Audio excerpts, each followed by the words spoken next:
Magandang hapon po mga kapatid. Muli po inanyayaan ko po na tayo po magbahagi na ng salita ng Diyos. Kami po dito sa Elger Tondo ay nagagalak at pribileyo po sa amin na maibahagi sa inyo, makapag-share ng kaalaman patungkol sa salita ng Diyos.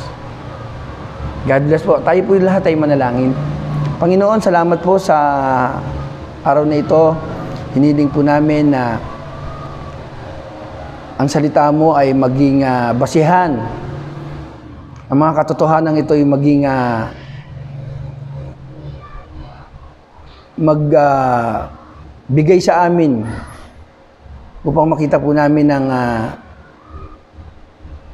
maitama po namin ang aming mga pagkakamali. Sa pamamagitan ng mga salita ay matuto po kami. Salamat po sa pangalan ni Jesus. Amen. Sa Matthew 18 po ang ating pag-aaralan. Sanhi ng pagkakasala. Chapter 18 ng Matthew verse 1. Sabi po rito, nang sandaling yun lumapit kay Jesus ang mga alagad at nagtanong, sino po ang pinakadakila sa kaharian ng langit? Tinawag ni Jesus ang bata at pinatayo sa harapan nila at sinabi, tandaan niyo ito. Kapag hindi kayo nagbago at tumulad sa mga bata, ay hindi kayo mapapabilang sa mga pinaghaharian ng Diyos. Nagtanong ang mga alagad, nakita po natin na sino po ang pinakadakila sa kaharian ng langit? Siyempre kung tatanungin po natin, ang Diyos ang pinakadakila. Ganun pa man, bakit inalintulad ni Lord sa mga bata? Bakit yung bata yung kanyang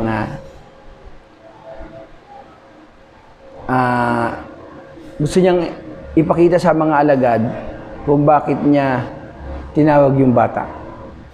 Una po mga kapatid ay ang mga bata po ay marami pong magagandang karakter ang mga bata. Una, ang bata ay inosente. Walang muwang. At hindi marunong magplano ng masama. At hindi ganun kaabot pa yung kanilang kaisipan kumpara sa may mga tamang edad at yung tinatawag natin legal age.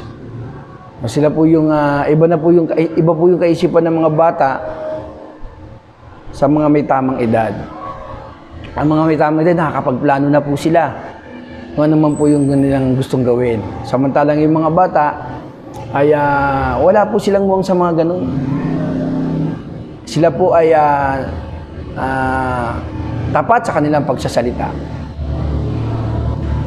Ang mga kabataan hindi maaring manloko, hindi maaring tawag dito.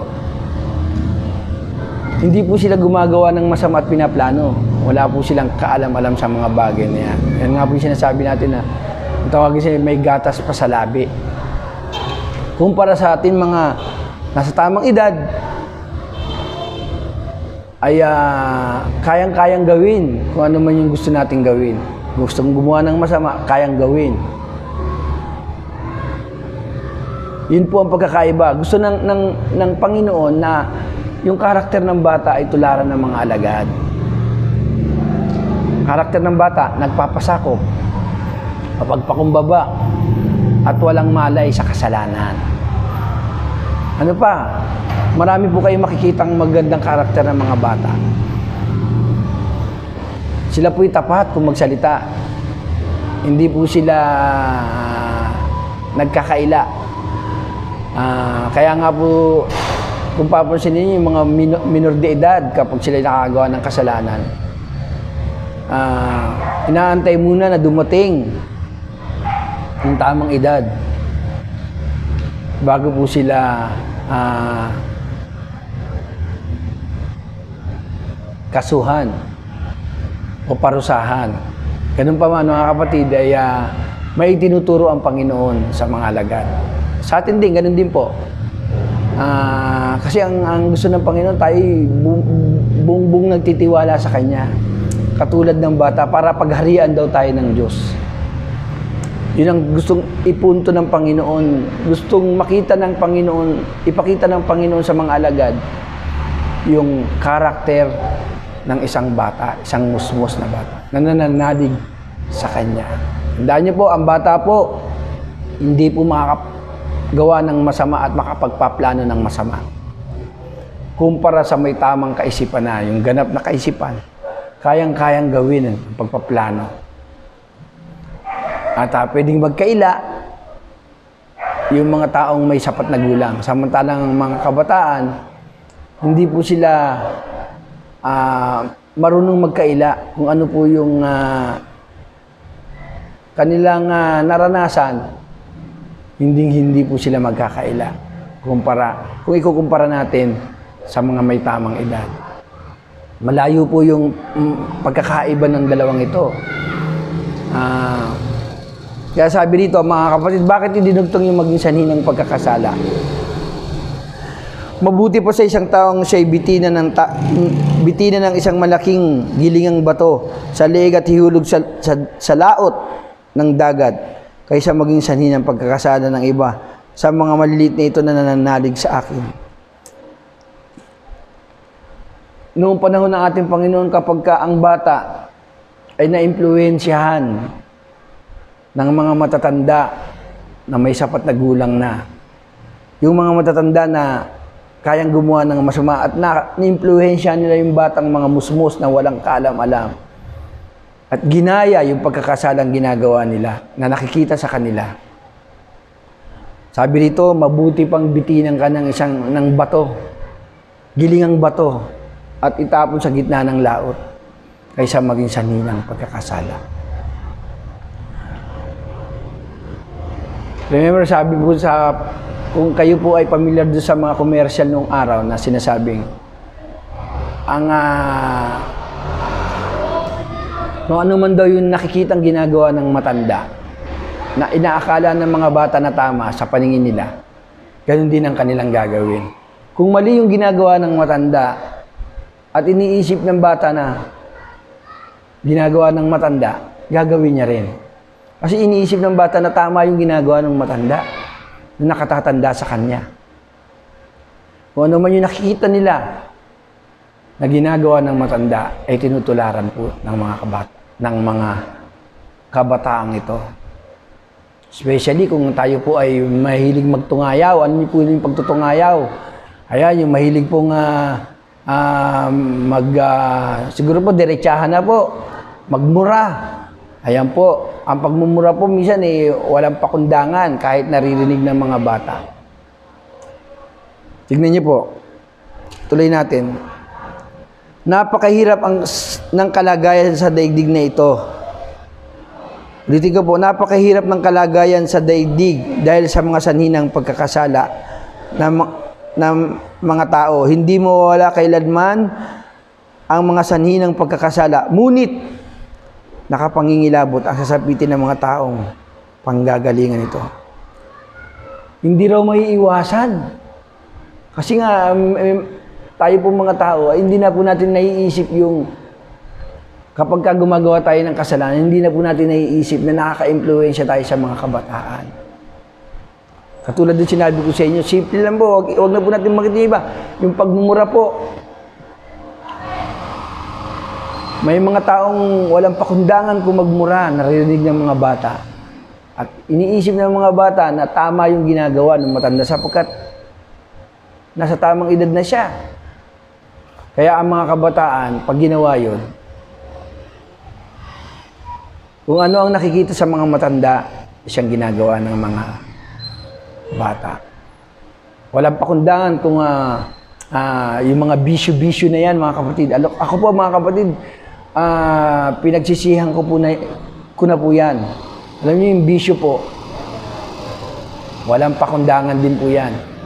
Kahit saan, kahit sa kalsada, pwede kang uminom. Manigarilyo, lahat. Dati rin po ako naninigarilyo at umiinom.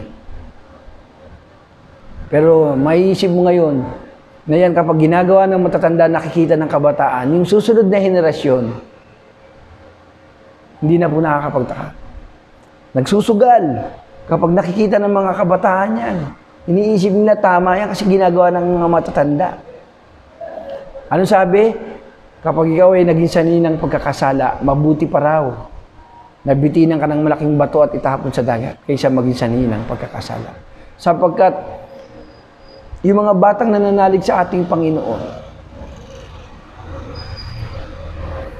at yung mga taong may tamang edad, may hustong gulang at may kaalaman na, pero ginawa yung mali at nakita ng mga kabataan, ikaw ay naging sanhi ng pagkakasala ng mga batang yan na nasa paligid mo. Kaya yung mga tatay na may bisyo, ingat po kayo sa inyong mga anak kasi nakikita nila kung ano po yung inyong ginagawa. Kayo po ang tinutularan ng mga ating mga anak. Napakahirap po mga kapatid. Bagamat sa atin okay lang, pero hindi natin may mga matang nakatingin sa atin. Maraming mata ang nakatingin sa atin, especially yung mga kabataan. Sabi nga po dito sa Biblia, hindi na raw po maalis yung pagiging sanhi ng pagkakasala. Napakahirap ng kalagayan sa daigdig dahil sa mga sanhi ng pagkakasala ng tao. Hindi mawawala kailanman ang mga sanhi ng pagkakasala. Hindi raw mawawala ang mga sanhi ng pagkakasala. Kasi ang tao hindi maingat. Hindi po tayo, hindi ako naging maingat. At alam ko po na yung ginawa ko nung araw, alam niyo po, nung ako po ay umiinom, kasi hodahong, ako po ay gumapang. At makita nila kung ano yung itsura ko, wala akong pakialam. Yung mga kabataan nakikita ka, na gano'n ang ginagawa ng mga matatanda. Walang pakundangan kung magmura, walang pakundangan kung magsugal, uminom ng alak. Nakikita ng mga anak mo at susunod mga apo mo kung ginagawa mo pa rin yan. At ginagaya po nila yan. At iniisip po nila tama yung ginagawa ng tatay ko kasi nakikita yan eh. Nakikita ko sa mga tao na matatanda, ginagawa nila. Walang pakundangan kung magmura, kahit na ano po yung maarinig nila. Pero hindi natin po alam. Ito po, makita po natin yung, palawakin po natin yung ating isipan. Naririnig po nila, nakikita nila yung ating mga aksyon. At yan din po ang kanilang gagawin. At ginagawa po. Praise the Lord kung ang mga batang ito ay hindi tutularan. Kapag lumaki, hindi tularan yung mga bisyo. Praise the Lord po. Pero kung ikaw ay naging sanhi ng pagkakasala, tayo po, ako, naging sanhi ako ng pagkakasala, mabuti na raw na bitinan ako ng bato at itapon sa gitna ng dagat kaysa maging sanhi ng pagkakasala. Napakabigat po mga kapatid. Tingnan niyo po.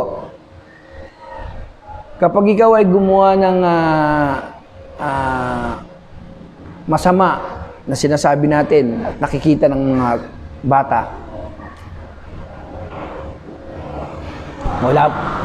inosente po sila eh. Wala po silang kasalanan. At sila po ay bumabase sa nakikita. Kaya nga hinalimbawa po natin una yung pagmumura. Dapat makita po natin maging maingat sa pananalita. Yung mga salitang bastos na naririnig ng mga bata.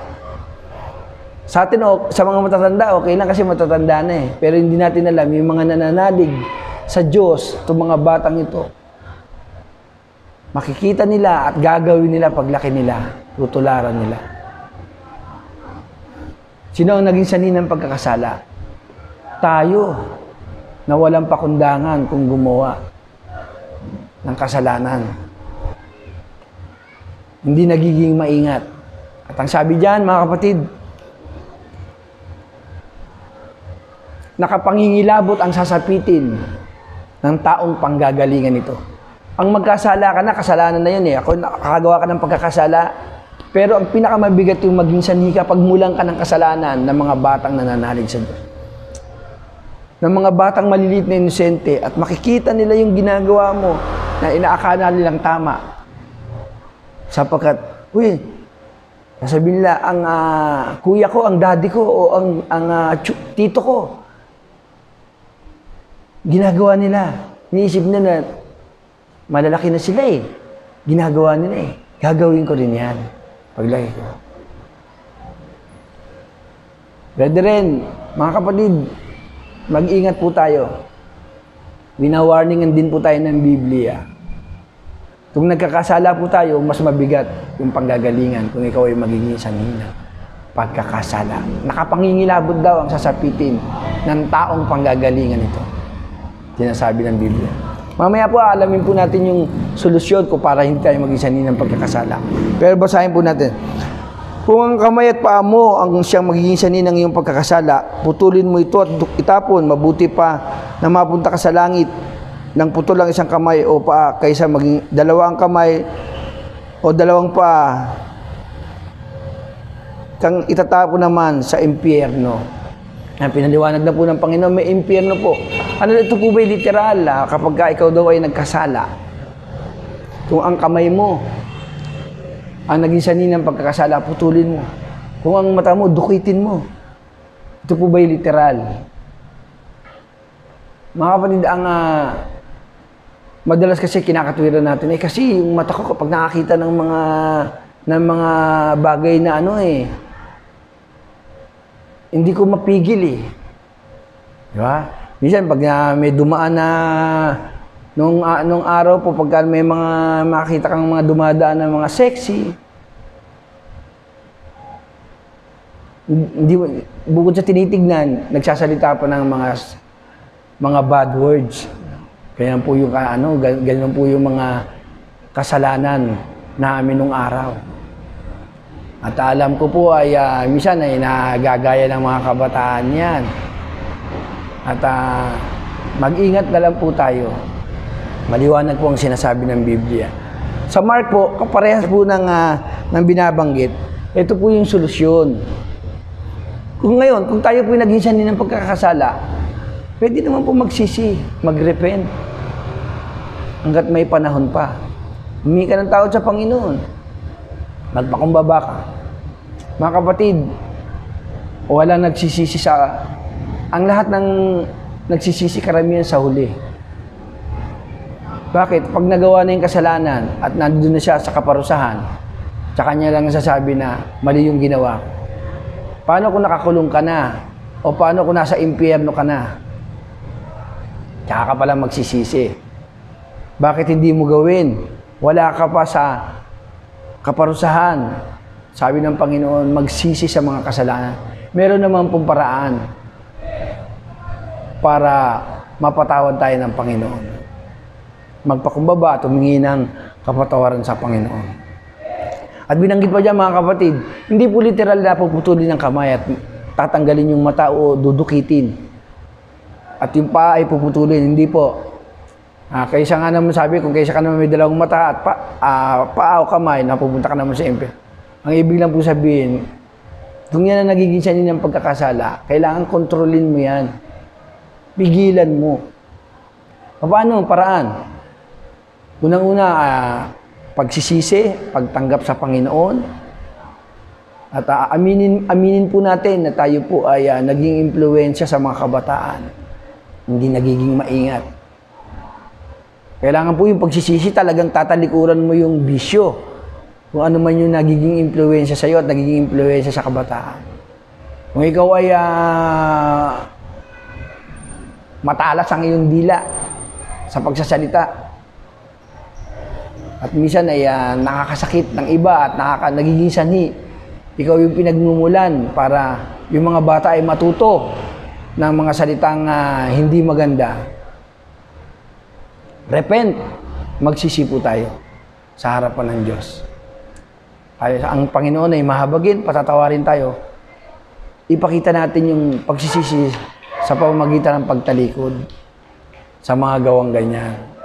Siguro magiging maingat ka na ngayon kung kung ikaw ay magbibitaw ng salita at gagawa ng isang aksyon na alam mong titignan mo sa paligid mo at iisipin mong maigi na maaari akong maging sanhi ng pagkakasala ng iba, ng aking mga anak. Especially kung ikaw ay may anak na, babae ka man o lalaki, ikaw ba may bisyo? Madalas ka ba sa kalsada?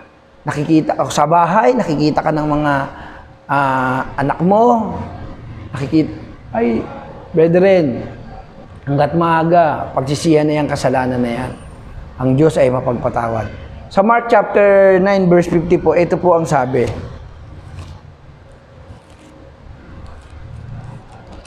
Marcos 9:50.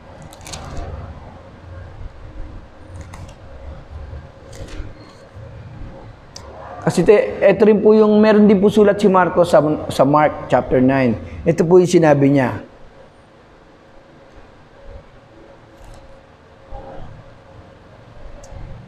Sapagkat ang bawat isa'y dadali sa chapter 9 ng Marcos verse 50. Sapagkat ang bawat isa'y dadalisain sa apoy, mabuti. Ulitin ko po sapagkat ang bawat isa'y dadalisain sa apoy, mabuti ang asin, ngunit kung mawala ng lasa, paano pa ito mapapanauli? Taglayin ninyo ang katangian ng asin at ngayon magiging mapayapa ang inyong pagsasamahan. Salt and light, di ba, sa Bible? Dinugtong po kasi ni Marcos po ito kasi nga po, sabi ng Panginoon, tumulad kayo sa ilaw na nagliliwanag, tinatanglawan yung nasa kadilim. Ano ibig sabihin nito? Ang mga Kristiyanong patuloy na isinuko ang buhay sa Panginoon. Tulad nga po nung sinasabi natin, naging sanhi ka ng pagkakasala at napag-isip-isip mo na mali ito at nakapangingilabot kung lagi mo pa rin itong ginagawa.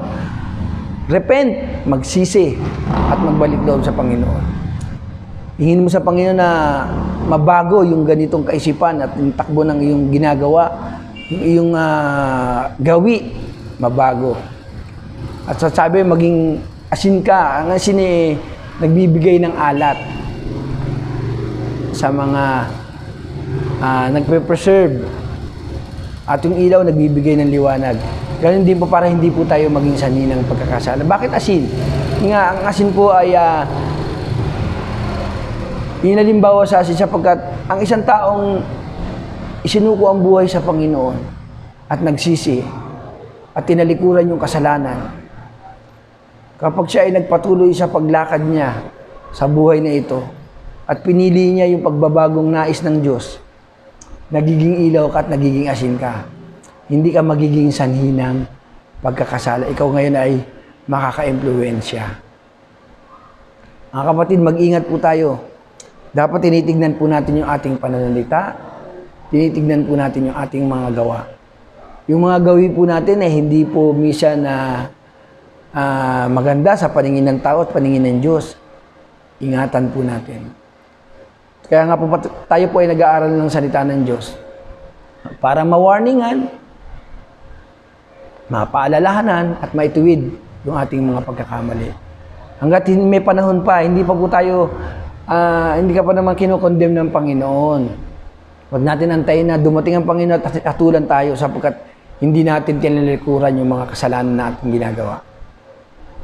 Ang mahalaga, na-realize mo na isip-isipin mo, pag-aralan mo itong Matthew 18. Kaya nga sabi, tumulad kayo sa mga bata. Sila yung mga walang muwang musmus, mga inosente na nagpapasako.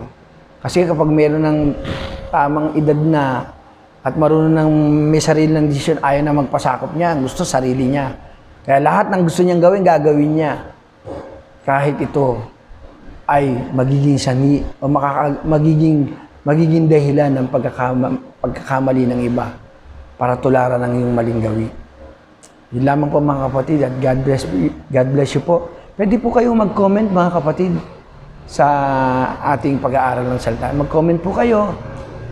Yan po yung makabubuti din po sa amin po bibigyan ng message. Tayo po yung manalangin. Salamat po, Panginoon, sa araw na ito. Pagpalain po kami at patuloy mong paalalahanan, i-correct ang aming mga pagkakamali.